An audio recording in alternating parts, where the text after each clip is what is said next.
welcome to News 6. Today's show features the 6th grade class of Arlington Elementary. With the first story about our community, here's Eric. Have you ever wondered what Ohio was like many years ago?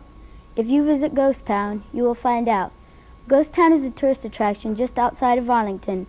The buildings are old, authentic houses, cabins, and other buildings collected from a 50-mile area around Findlay. All the buildings are between 75 and 150 years old, and they include a blacksmith shop, a carriage, a livery stable, and a cobbler shop. Up on Boot Hill, there's a graveyard with real tombstones. If you visited Ghost Town, you could witness a gunfight, ride a wagon, or eat popcorn popped in a 1907 wagon. There's probably one thing you won't see, though, and that's a ghost.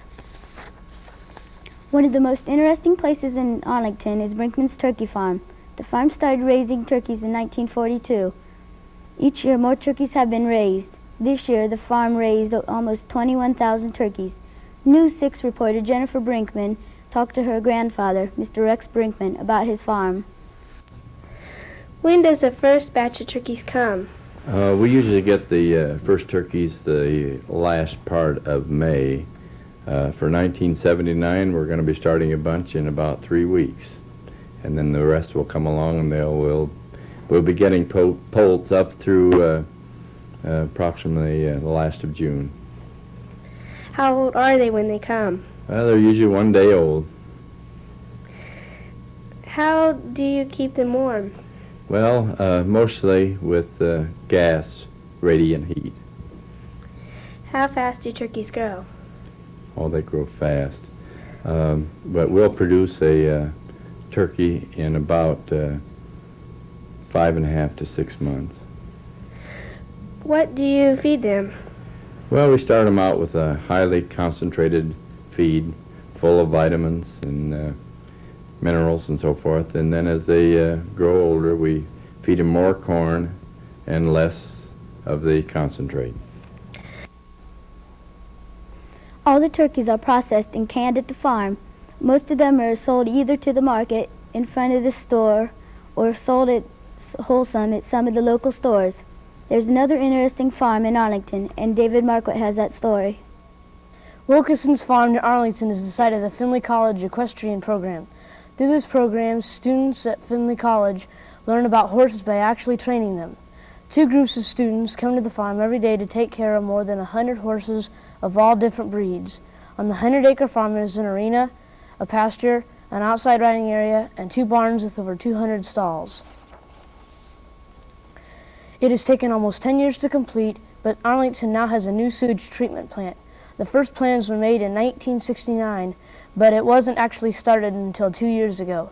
Many of the streets in town had to be torn up so that large pipes could be put in, some of them up to 19 feet deep. All of the streets are now resurfaced and the plant is nearly completed, but it won't be in use until May 1st. The total cost of the new plant is $1,300,000. The federal government supplied $975,000, while the people of Arlington will pay the remaining $325,000.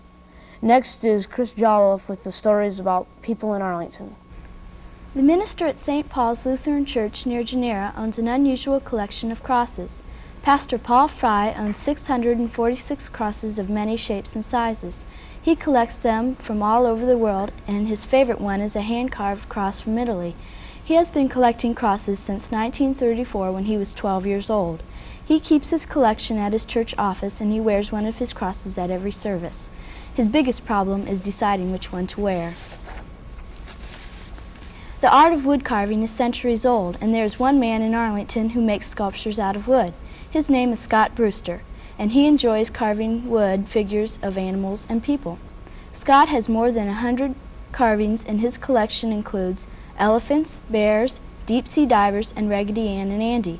His latest carving is Jesus on the cross. It is made of walnut and weighs about 80 pounds. Now back to Laura for our final story. You might have heard of a marathon before, but have you ever heard of a bandathon? The Arlington High School Band held a bandathon last fall to raise money for new equipment and to pay off what they owned on their band uniforms. Our band played for the full 24 hours and raised over $9,000. The band director, Mr. Cable, had other people come to direct the band.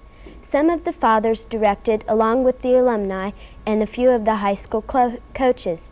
To top off the last half hour of the 24-hour ordeal, the band didn't take it easy. They went outside and marched around town.